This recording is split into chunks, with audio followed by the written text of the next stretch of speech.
me permission to video you and post this in my YouTube vlog? May I know what is your name and how old are you? My name is Rizame Lavador. I'm 21 years old. Riza. Okay, Mom Riza, are you single or are you in a relationship? Single. Okay. Okay. Single. So if ever you will date, Mom, would you date also a foreigner? Yes. Paboran sa panahon. Yes. Do you have any specific nationality, Ma'am Riza? Wala. Wala. As long as it's foreigner. Okay. How about age? Does it matter or doesn't matter? Age doesn't matter. Age doesn't matter. Okay. Ma'am, what do you do for a living? Are you still studying or do you work? Working. Work na. Where do you do work? Sa Cantabao. Where did you work? Sa Mitsumi. Cebu Mitsumi. Cebu Mitsumi. That is a production worker, right? Yes. Okay. Now, may I know how many days you work every week? 6. 6 days and 1 6. rest day. Yes. Okay. So, how much you earn every day? 501. 501. Ah. So, if you work Sunday, that is overtime. That is overtime already. Okay. So, in a month, Mom, if it's very slow, like let's say very slow, how much you earn? Every month can 15K. 15K. Including overtime or that's not no overtime? Now overtime. Overtime. Okay. If 15K, how much would you give to your parents? Kan ay di siya ingon ng 15K. Yeah, not all 15K. Kaya naman siya deduction. Yeah, deduction. So, let's say 13. Clean, 13. Ay, kuan ra, mga 12. 12. Okay, 12 a month. Okay. So, in 12K, how much would you give to your parents? Mga 5K. 5K. So, 7K is yours. Are you living with your parents or boarding house?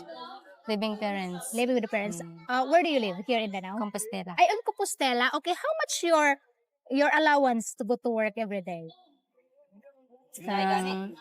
Mga 100 na. 100. So, 100 a day. So, that will be like 600, 1,200. So, it will be like 2,400 every month. Let's say, let's pour it 2,500 every month. So, in your 7,000, you will have 2,500. So, you'll have, so the rest will goes to your savings. That's okay, Ma'am. So, Ma'am.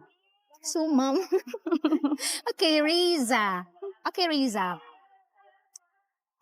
you are single, you have kids or no kids? No. As you are single and no kids, Riza, would you date a guy who's single father? So, Riza, how old is your parents? 45. 45. Ay, no, kanang 52. 52. Okay, 52. Oh, So, for 50. example, you are dating a guy who's 65 years old. Very nice. Foreigner niya. Magpapa siya sa Yeah, foreigner. Who's 65. But very nice, kind person. Okay. Yes. What do you yes. Okay. What do you think your parents would think? Are they mad or surprised or what? Paminyon, mangitag ako. Manugo pa yung mama, paminyon ako.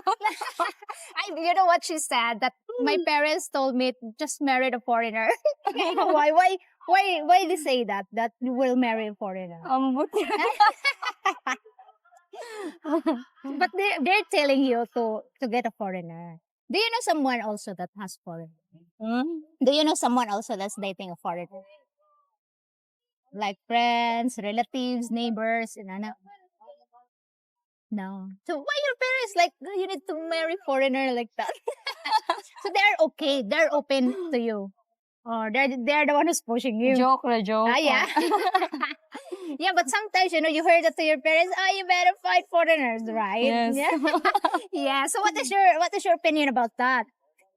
Katawar ako. Yeah, why not? Someday. Puhon, someday, puhon. If ever someone will give you 100,000, what would you do every month? Like, for example, there's a foreigner that's giving you 100,000. What will you do with the money? I-save na ako. Save. Ihatag sa mga needs. Paliton dyan mga needs. Mga na. Yeah, you will buy all the needs. and the rest will goes to Save. savings. Or what is your goal if you will save the money every month? How much will it, like for example 100,000 and you will buy all your needs? How much do you think your needs will cost? Mga 20K? 20k. Oh. So the 80,000 goes to your savings. Will go. Ay, hatag sa mama, papa. Okay, you will give your parents. Okay, sige, okay. So 80,000, how much will you give to your parents? 30K. 30k.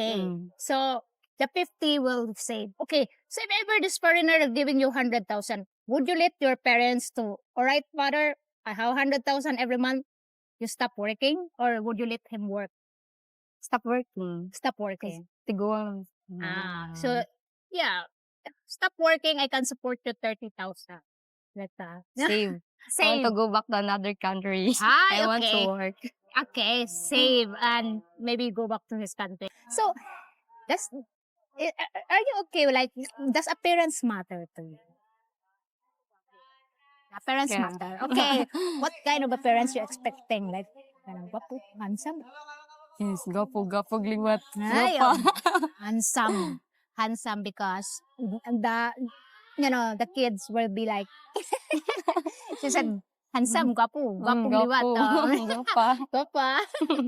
Okay, so, for example lang ha, because you said appearance matter, but even he is handsome, unya, gimpilig, kanang foreigner na gwapo, handsome, gwapo ha, but he at this kanang gimpilig, are you okay with that?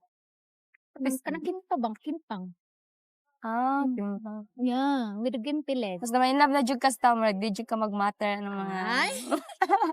If you fall in love the person, it doesn't really matter if he got a gimpilig. That is true. That is a real saying. It's true. Would you date a foreigner who's poor?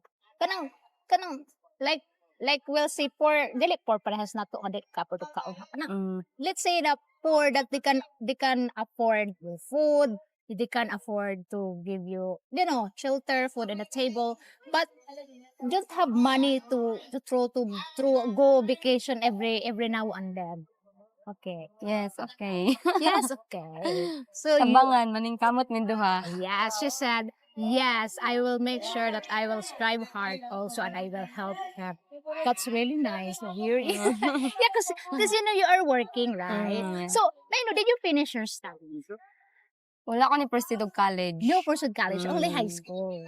So, how long you been working? 3 years. 3 years you've been working in Sibunit Soli. How is life? Anang kapoy, pero sige lang. Tiring. But yes. Because are you the one who's breadwinner? You're the one who's helping your parents? Nasa financially? tong mga sister, brother na nagtabang sa Okay. So, how many are you in a family? 10. 10. Ikapila ka? Ikay 6. 6. Oh. So, 10 and you are the 6. So, you have little siblings pa. Yeah. So, you're 4. So, you're helping your siblings to send to school. That's your obligation. Well, that's so nice of you. 5,000, that's really big amount. Sometimes it's not really 5,000.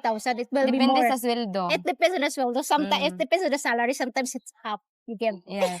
Sometimes half she will Kaya get. naman sa ko'y katabang sa kong sister, nag-work na sa siya. Your sister is working already. So that's why Kaya mag-save sa ko. they'll chip in and you save. You save. Oh, okay. So do you have any plan to go back to study, finish college? Soon. Okay. So I know what you want, what kind of course you like to take in college. Ano sa may name?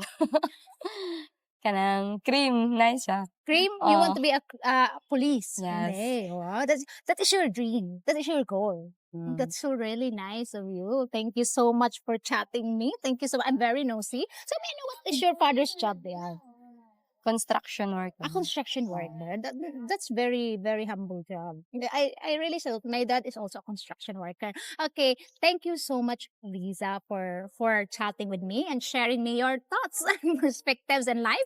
And guys, if you have any question, please feel free to ask. If you have any comment, please comment down below. And thank you so much for watching. And I'll see you in my next video. Bye.